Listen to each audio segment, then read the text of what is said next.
Di lereng Gunung Kidul, Yogyakarta, tersembunyi sebuah desa yang menyimpan rahasia keindahan. Bukan rahasia biasa, melainkan warisan budaya yang memikat, yaitu batik Kiriloyo. Motif yang unik dan penuh makna, dipadu dengan proses pembuatan batik tulis yang menarik menjadi daya tarik Kiriloyo. Aksesibilitas menuju Kiriloyo cukup mudah loh, ditambah ada aktivitas seperti workshop membatik dan kunjungan ke rumah pembatik, serta ada fasilitas atau amenities pendukung seperti tempat parkir dan penginapan yang membuat batik Kiriloyo semakin diminati. Buktinya ribuan wisatawan mengunjungi desa ini loh setiap tahunnya. Hal ini membuktikan keberhasilan strategi manajemen yang diterapkan, termasuk kerjasama antar pembatik dan sistem pemasaran yang efektif. Namun, apa rahasia di balik keberhasilan Kiriloyo dalam menjaga keseimbangan antara pelestarian budaya dan perkembangan pariwisata yang pesat? Saksikan kisah inspiratif batik Kiriloyo dalam video ini.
Assalamualaikum warahmatullahi wabarakatuh. Waalaikumsalam warahmatullahi wabarakatuh. Kami dari Universitas Gadjah Mada, jurusan Bisnis Perjalanan Wisata.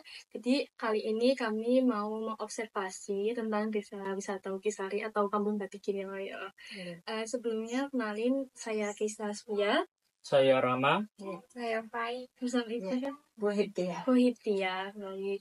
Mungkin langsung dimulai aja buat pertanyaannya. Yang pertama saya ingin bertanya, saya kan tahu nih kayak desa wisata Ukisari itu banyak meraih keberhasilan gitu ya Bu. Bahkan kemarin juga mendapat penghargaan ya Bu dari UNWTO tentang apa? Tourism Best Village ya Bu. Best Tourism Village. Oh iya, Tourism Best Village, mohon maaf. Dan latar belakangnya kayak pendirinya dari bisnis wisata Ukisari itu begitu. Belakang pendiriannya. Iya, pendirinya. Jadi sebenarnya yang kami angkat dalam kegiatan desa wisata bersatu itu yang paling yang paling banyak itu di batiknya. Nah, kami mengenal batik itu sudah dari awal abad 17 secara turun-temurun yang melestarikan budaya batik tulis tradisional peninggalan dari Kerajaan Mataram. Di mana awalnya Sultan ketiga atau Sultan Agung Hayatokusumo itu berkenan membangun makam di Kiriloyo, dan kemudian Kiriloyo itu ditempati oleh paman beliau yang namanya Banjir. Kemudian beliau membangun tempat yang kedua di Majapahit Imogiri yang sekarang dikenal dengan makam Raja-Raja Imogiri seperti itu. Nah, dengan adanya tempat ini kemudian menjadi tempat interaksi antara masyarakat kami Batik Kiriloyo ini dengan masyarakat keraton, di mana dulu kalau pembatik itu hanya para bangsawan ya, raja, kayak istri raja kayak itu. Kemudian ada kekurangan kebutuhan sandang di Keraton Mataram yang akhirnya kami masyarakat Kiriloyo yang sebagian menjadi abdi dalam itu dikenalkan untuk bisa membatik. Nah, kami diajari batik, walaupun hanya diajari secara mentahnya saja, kita nggak tahu proses, dan itu berlangsung selama ratusan tahun secara turun-temurun membatik mentah yang tradisional tersebut. Ketika sudah selesai dibatik, siap diwarna itu baru disetor ke para juragan yang ada di sekitar Istana Yogyakarta. Sampai kemudian berakhir pada tahun 2006, di mana kita kena gempa yang menimpa masyarakat Bantul dan sekitarnya, dan kita paling dekat dengan sentra gempa itu, karena tidak di laut ya, itu di darat dan sangat dekat dengan kita, maka rumah kita hampir semuanya hancur. Kita dalam kondisi yang sangat terpuruk sekali dan menjadi perhatian di seluruh dunia. Tim dilihat seperti apa korban gempa yang ada di sekitar ini, kami didatangi para LSM. Nah, kemudian dengan adanya LSM-nya datang ke sini, mereka ingin tahu potensi apa yang ada. Kemudian yang kita tunjukkan adalah potensi batik kami yang kami tiap harinya mengerjakan, ya gitu. Nah, setelah itu kami diajari, kalau kemarin kita hanya membatik aja, mentas terus dijual, kita dikenalkan pada pewarnaan, kemudian diajarkan tentang berorganisasi, diajarkan tentang bagaimana caranya menjual. Itu kemudian kita dibentuk kelompok-kelompok pada tahun 2007. Nah, di tahun 2007 juga kami mencoba menunjukkan kepada dunia bahwa kita punya potensi yang sangat luar biasa. Kita mengingat hari gempa 1 tahun tanggal 27 Mei tahun 2007. Itu kita bikin selendang terpanjang 1.200 meter yang dikerjakan oleh ibu-ibu, anak-anak, dan masyarakat kami terjun di jalan untuk membatik. Itu mungkin waktu itu jumlahnya lebih dari 1.000 orang. Nah, itu diselesaikan dalam waktu 1 hari. Malam harinya sudah diwarna dan itu kemudian mendapatkan penghargaan rekor muri yang pertama kali tahun 2007. Setelah itu pada tahun 2008 kita bangun yang kelompok kecil-kecil kemarin, kita mengkhawatirkan kalau semuanya berjalan sendiri secara kelompok. Kita gabung di sini, yuk kita berjuang bersama untuk bisa mencapai kesejahteraan bersama-sama. Kita bangun brand Batik Giri Loyo. Ya, akhirnya tempat ini dibangun dengan menggunakan tanah kas desa seluas 3.000 meter dan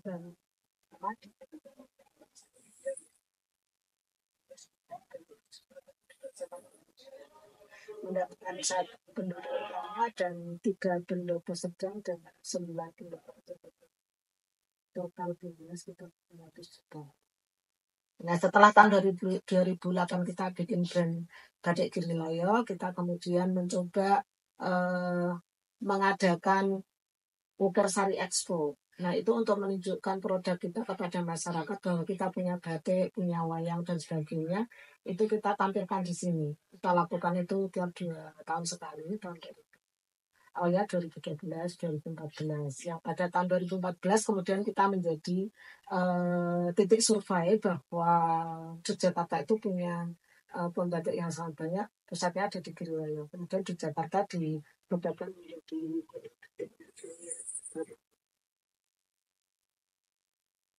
dari 27 negara itu. Nah, kemudian pada tahun 2015 kita terus berpromosi untuk desa wisata. Kita tidak hanya menjual kain kita yang sudah kita produksi awal-awal ya, kita baru mulai bisa mewarna, tapi kita juga menunjukkan kemampuan membatik itu kita ajarkan kepada masyarakat, itu menjadi pusat studi belajar batik di sini. Akhirnya tahun 2015 kita desa wisata Batik Giri Loyo menang di desa wisata tingkat daerah. Waktu itu terkait ya di daerah Jakarta. Tahun 2016 kita sudah terkait tingkat nasional 6 besar. Tahun 2017 kita lolos dengan adanya batik ini karena kita juga membuka homestay kami menang di tingkat ASEAN. Waktu itu tahun 2017 yang kita tampilkan adalah homestay di Luhur dan itu mendapatkan penghargaan di ASEAN terbaik.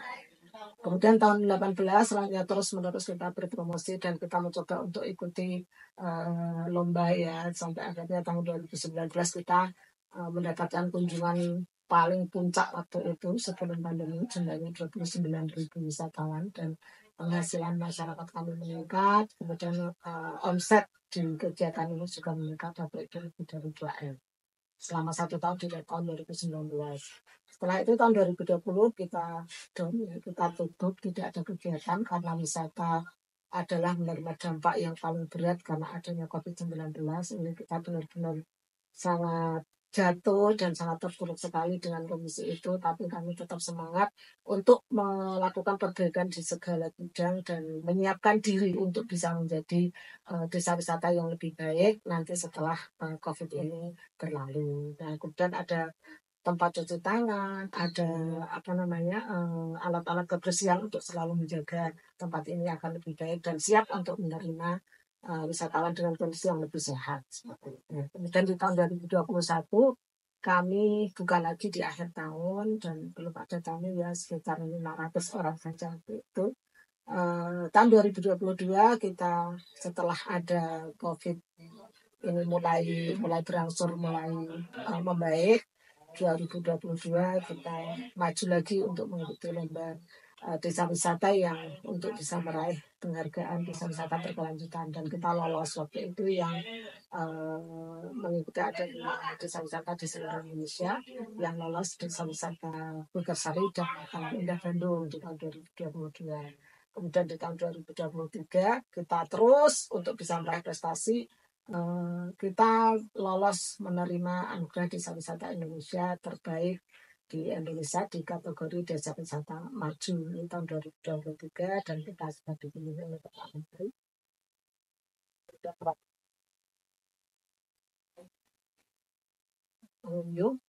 Dan tahun 2024 alhamdulillah seperti yang Anda saksikan bahwa kita mendapatkan penghargaan di Best Tourism Village ya, jadi kita sebagai desa wisata terbaik tingkat dunia, dan ini semoga akan terus bisa dijaga dan terus memperbaiki layanan dan lingkungan, dan supaya nanti ekonomi masyarakat terus membaik dengan adanya Best Tourism Village. Kira-kira di sini tuh ada berapa pengrajin? Pengrajin kita ada 640 yang kemarin di tahun 2023 survei yang terakhir itu juga kita mendapatkan penghargaan lagi rekor muri karena memiliki pembatik terbanyak dalam satu wilayah yang kecil. Jadi 640 itu menghitung dari semua pengrajin batik yang aktif dan ditambah dengan anak pembatik yang bisa melakukan batik walaupun sekarang masih sekolah. Mereka tetap menghitung sebagai generasi. Jadi itu warga sekitar sini. Kalau misal dalangnya itu dalam untuk wayang? Kalau wayang itu ada komunitas sendiri ya. Jadi saya di bagian batik, dan desa wisata Tersari itu ada wisata batik, ada wisata wayang, ada wisata anyaman, ada wisata alam. Jadi saya di titik yang di batik. Ya, jadi nanti ada yang pengelolanya sendiri yang di bagian wayang. Berarti kalau misal di lukisan itu lebih ke budayanya ya, yang lebih ditonjolkan. Ya, karena sesuai dengan cita-cita desa wisata Tersari bahwa desa wisata Tersari berbudaya, sejahtera dan mendunia. Alhamdulillah, insya Allah ini bisa dicapai dan juga selalu bisa dipertahankan dan akan dikembangkan. Kan di desa ini kan pastinya banyak pengunjung yang datang. Nah, fasilitas pendukung apa aja yang tersedia di sini Bu buat kayak pengunjung? Fasilitas pendukungnya kita punya tempat area untuk belajar ini seluas 3.000 meter, kemudian ada tempat ibadah, ada toilet, itu ada 3 tempat ya, yang di sini ada 6 pintu, yang di sana ada 2 pintu, yang di belakang itu ada 3 pintu, dan yang sebelah sana itu dibangun tapi kondisinya belum bisa difungsikan karena masih belum sempurna. Kemudian ada jalan kita yang cukup lebar, jadi bis bisa masuk, kemudian punya tempat parkir yang cukup luas, bisa menampung lebih dari 20 bus, walaupun di desa ya. Kemudian kita juga dekat dengan masjid yang bisa untuk ibadah, misalnya pengunjungnya 300 orang seperti itu, kita bisa untuk yang muslim khususnya itu bisa beribadah di masjid terdekat. Nah, kemudian lampu jalan juga cukup memadai, misalnya malam hari kita cukup aman, dan insya Allah sabta pesona kita berjalan baik. Kalau lokasi parkirnya itu ada di sebelah mana? Di depan, di depan tadi yang sebelum masuk ke sini di kiri jalan ya, itu ada tulisan Batik Giro, yaitu tempat area parkir. Dan di sana juga ada Kersari Mat ya di sana. Oh iya, jadi ada tokonya gitu. Untuk oleh-oleh. Kalau misalnya homestay gitu, kalau misalnya ada homestay ada. Jadi untuk sementara ini homestay yang selalu siap itu ada 5. Ada homestay Adiluhung, ada homestay Sungsang, ada homestay Giri Indah, ada homestay Sekar Arum, dan ada homestay satu lagi yang di belakangnya homestay Sungsang. Yang Sungsang itu yang selama ini kami sering merekomendasikan kalau kamu misalnya 2, 4 atau 6 itu bisa masuk situ. Dan eh, penghuni rumah selalu stay. Berarti yang mengelola juga warga sini. Kalau homestay untuk pemasaran kita yang mengelola, tapi untuk penanganan homestay untuk masing-masing homestay. Kalau fasilitas homestay itu apa aja tuh? Kayak misal ada beberapa kamar. Iya, jadi satu rumah itu ada yang 3 kamar, ada yang cuma 2 kamar, kemudian kamar mandi standar, dan ya seperti kalau kan bukan hotel ya, jadi kalau homestay itu kan tinggal di rumah orang, mereka bisa kayak sarapan dilayani dari rumah yang ditinggali seperti itu, dan mereka juga bisa beraktivitas di situ. Misalnya mau batik di situ bisa, atau mau ikut masak juga boleh. Kayak gitu. Kalau batik itu berarti emang homestay-nya udah menyediakan alat Bisa, batik. bisa. Kalau tinggal permintaannya nanti. Kalau misalnya mau batiknya di paguyuban secara intens selama 1 minggu, tapi nginap di homestay. Kalau misal untuk UMKM sendiri ada nggak sih Bu kayak produk khasnya gitu? Produk khas kita, ya produk khas kita itu batik tradisional. Ya itu yang sekarang mulai merambah kepada sudah dibentuk baju yang baik itu baju Jawa atau baju Jawa yang bercampur dengan cap.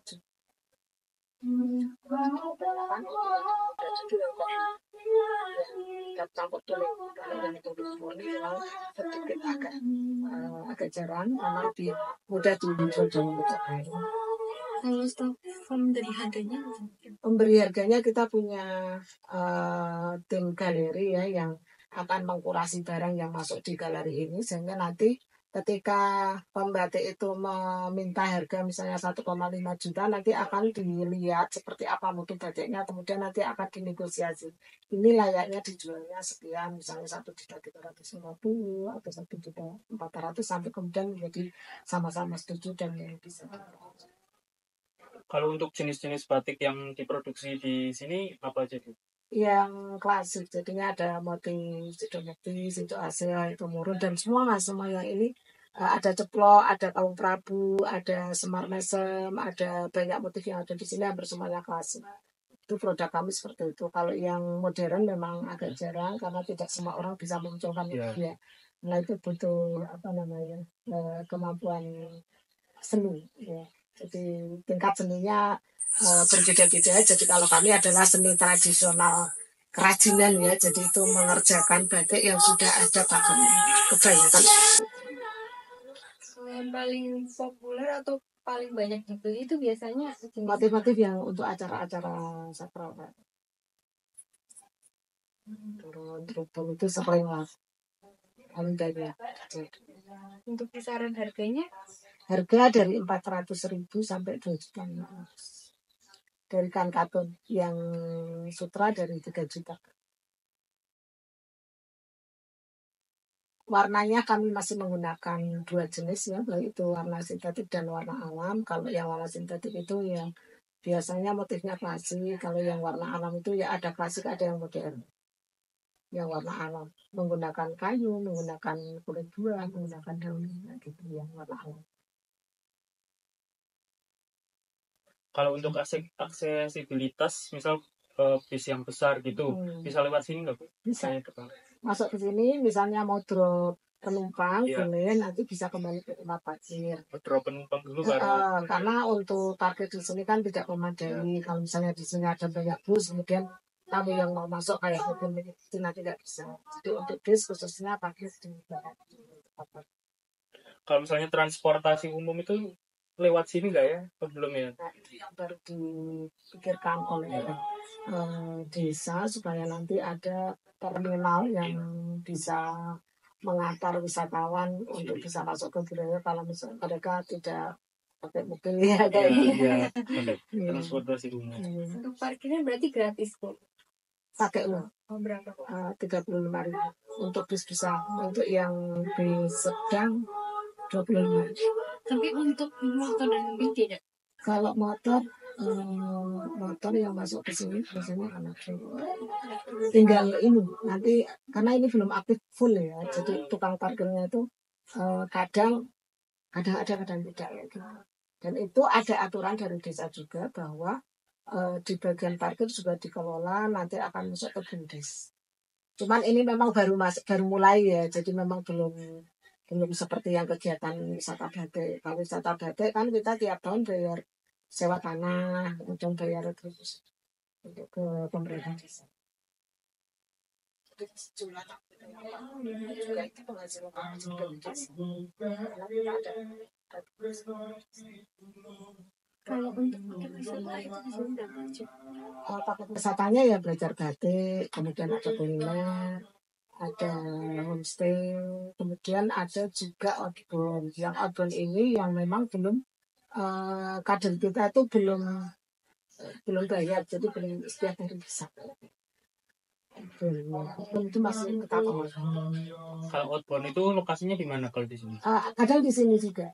Di pelataran sini kadang minta outbound yang tertutup di dalam ruang ya, gitu. Bisa outbound juga keliling ke dusun ini, tapi ini masih wacana juga karena untuk yang dilalui misalnya kita mau keliling juga kita harus kondisikan.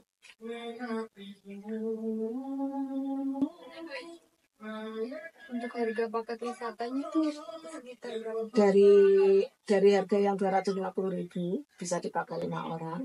Ada yang per A-nya 35.000, ada yang 40.000, ada yang sampai cuma 25.000 yang paket batik. Kalau paket makan siang nanti tergantung jumlah juga. Kalau jumlah di atas 100 harga cuma 25.000 bisa snack plus makan siang. Kalau jumlahnya cuma sekitar 10 harganya sekitar 40. Snack dan makan siang. Kayak masnya itu juga alumni dari UGM. Itu anak Semarang yang sekarang bekerja di kantor presiden. Ya, tadi ternyata saya dapat pendidikan spiritual dari raja yang sangat luar biasa. Dia Jawa banget, anak Semarang dan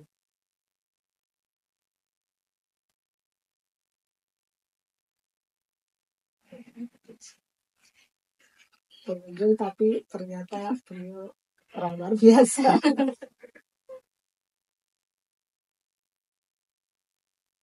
Tadi kan ada wisata kuliner juga. Ya. Nah, kulinernya kayak kuliner khas sini tuh Khas apa? ini. Jadi ada nasi pecel, wedang ungu, ada nasi gudeg, sayur lodeh yang paling menjadi ini, kesukaan para wisatawan. Jadi kalau makan sayur lodeh plus nanti pakai ikan goreng atau pakai tahu lempeng. Nah itu sebagai teman makannya. Pakai lempeng. Lempeng itu nasi kering yang dibikin kerupuk. Oh iya. Itu terus ada sop juga. Ya, tergantung permintaan. Nanti akan menyesuaikan. Harga itu tadi dari ada yang 40.000. Ini ada nggak kayak restorannya dan apa ya kayak sekalian ada toko souvenirnya? Souvenir ada di dekat. Kalau souvenir yang kayak misalnya pakaian itu belum. Tapi kalau yang makanan itu di pasar kuliner di Kacamatan Imogiri banyak. Ada makanan kayak kerupuk singkong, ada bubuk linjung, itu di sana banyak pepaya lebar yang selebar segini, kayak satunya segini, isinya 2, harganya 15.000 banyak. Itu di Kacamatan Imogiri banyak pasar kuliner.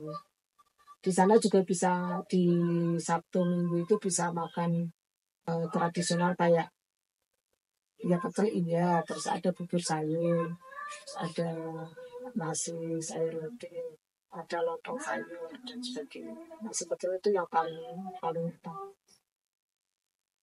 Pecelnya apa? Kembang turi. Kembang turi paling jadi.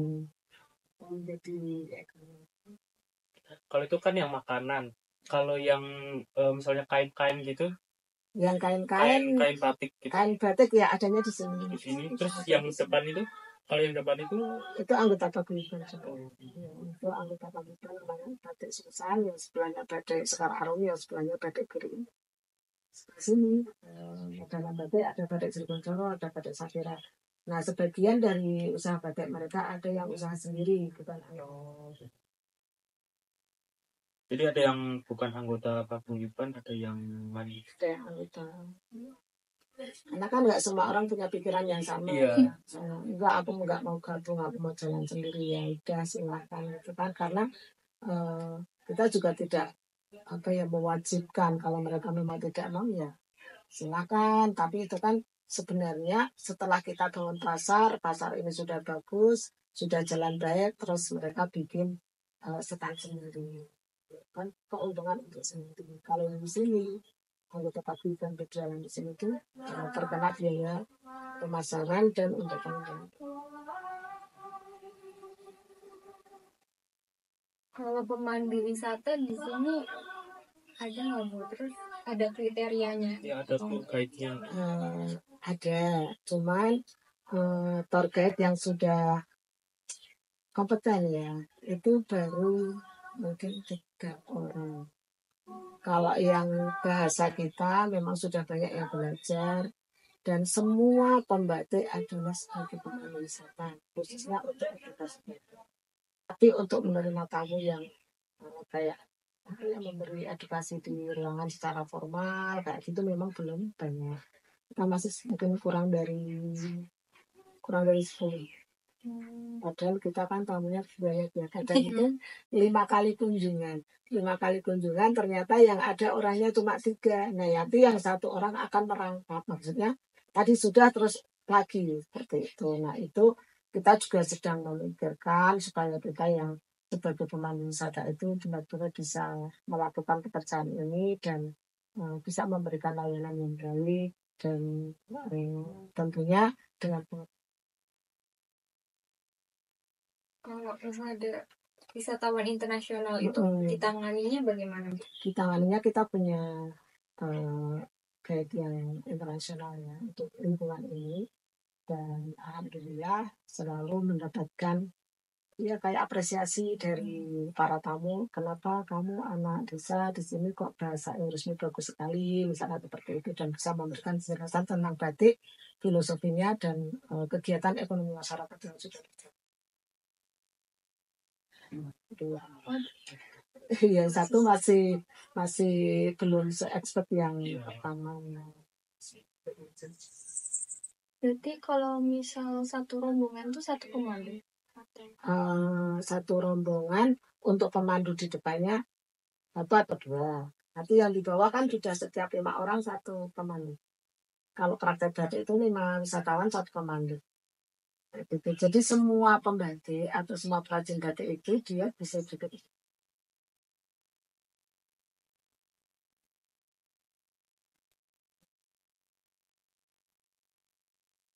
Kalau misal untuk kunjungan wisatawan itu per harinya atau per bulannya? Per tahun. Yang dilihat kemarin tahun 2023 itu ada 40.500. Untuk yang ini mungkin karena kadang 1 bulan itu bisa 6.000. 6.000, 5.000 gitu. Nah ini kita belum kumpulkan ya untuk 12 bulan. Untuk 11 bulan. Ya nanti ini sekretaris yang akan menyampaikan. Kalau dari sebelum pandemi itu kira-kira berapa Bu jumlah pengunjungnya per tahun?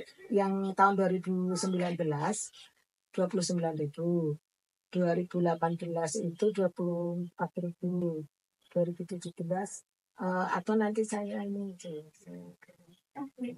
jumlah kunjungan per tahun. Kalau untuk sejauh ini omset terbesar itu pada tahun berapa? Tahun kemarin 2023. Itu dari kunjungan belajar dan jualan. Kalau untuk kolaborasi untuk kampung batik Boyolali sendiri itu apakah ada kolaborasi dengan pengusaha atau misal dengan akademisi itu? Akademisi jelas ya, akademisi kita jelas berkolaborasi. Kita sering mendapatkan kesempatan untuk sebaiknya universitas dia masyarakat, kemudian nanti yang kurang bagian mana, apanya yang perlu dibantu kayak gitu. Dan ada juga GIPI itu gabungan industri pariwisata Indonesia, itu pernah menemani kita selama 1 tahun. Nah itu kita ditingkatkan SDM-nya, ada pelatihan pemandu wisata, ada peningkatan manajemen, kemudian pemasaran dan sebagainya. Jadi tiap-tiap yang ikut itu dikelompok-kelompokkan. Kamu ikut yang mana? Aku ikut wisata. Dan ini yang manajemen, ini yang apa nanti akan diatur oleh mereka, dan itu berjalan pertemuan beberapa kali dan sekarang sudah selesai. Ya, saya ada kesempatannya di GB itu untuk pemanduan yang bahasa Indonesia, tapi mengenalkan tentang filosofi.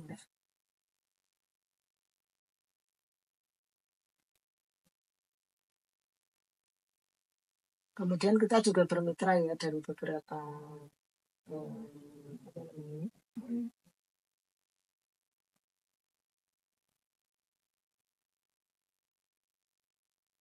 dan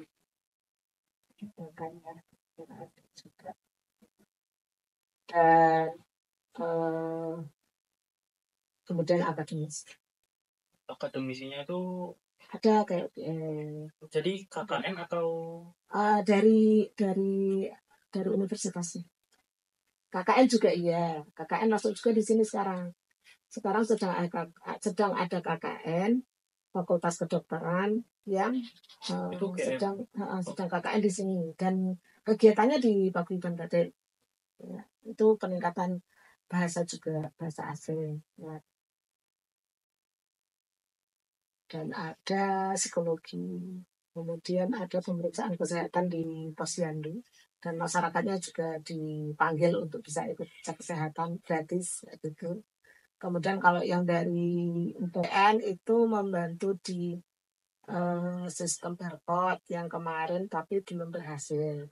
Dan kemudian pernah juga diberikan workshop untuk tempat pewarnaan itu untuk UKM. Di ini juga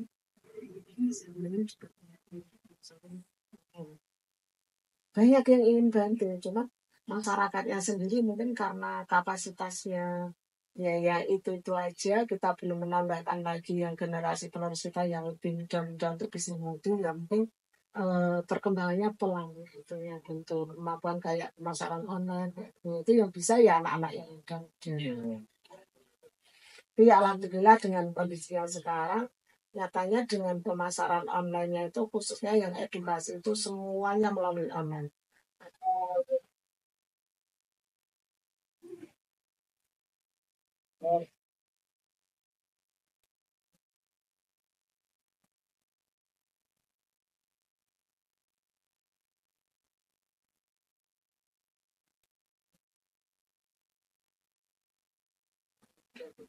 Yang tahun 2022 25.000, yang tahun 2021 ya ada 1.000.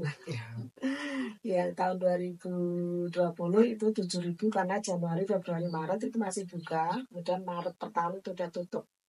Kita punya janjian pas tanggal 16, jadi ingat tanggal 16 Maret itu kita punya janjian tanggal 16.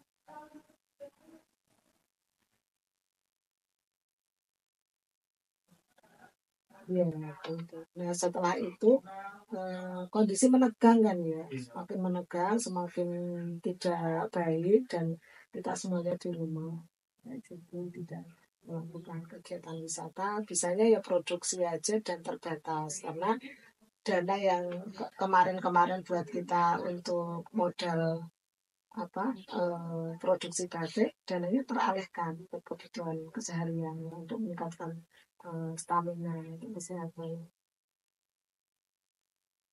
Kalau tadi kan ada kolaborasi sama BUMN dan Mandiri gitu. Nah, itu bentuk kolaborasinya itu apa?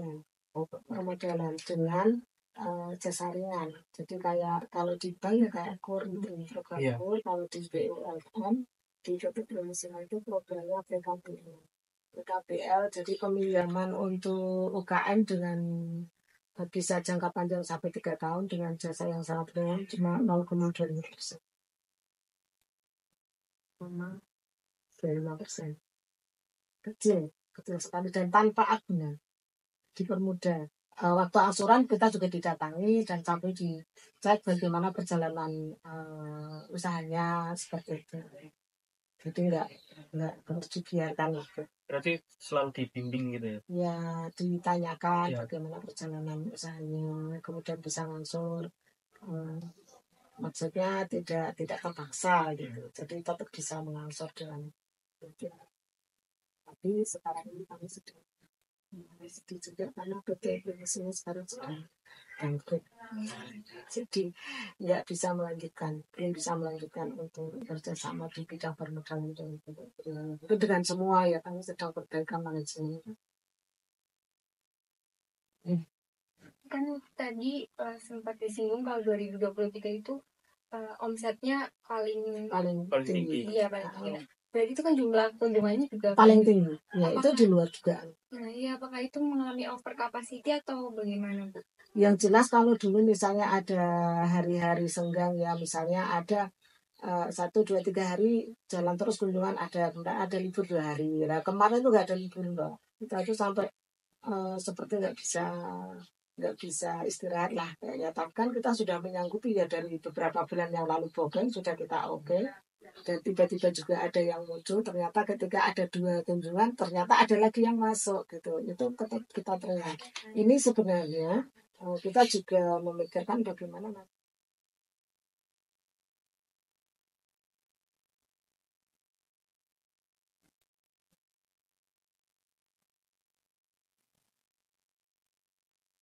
bisa lagi area kita dan menambah lagi tenaga kerja. Kan nggak gampang ya langsung tiba-tiba punya rumah lagi, atau ini kan harus pakai ini juga. Misalnya sekarang kita menambah 1 rumah lagi, jadi kita 400 orang bisa kita terima secara aman. Kalau kemarin kan 400 orang itu separuh membatik. Terima kasih.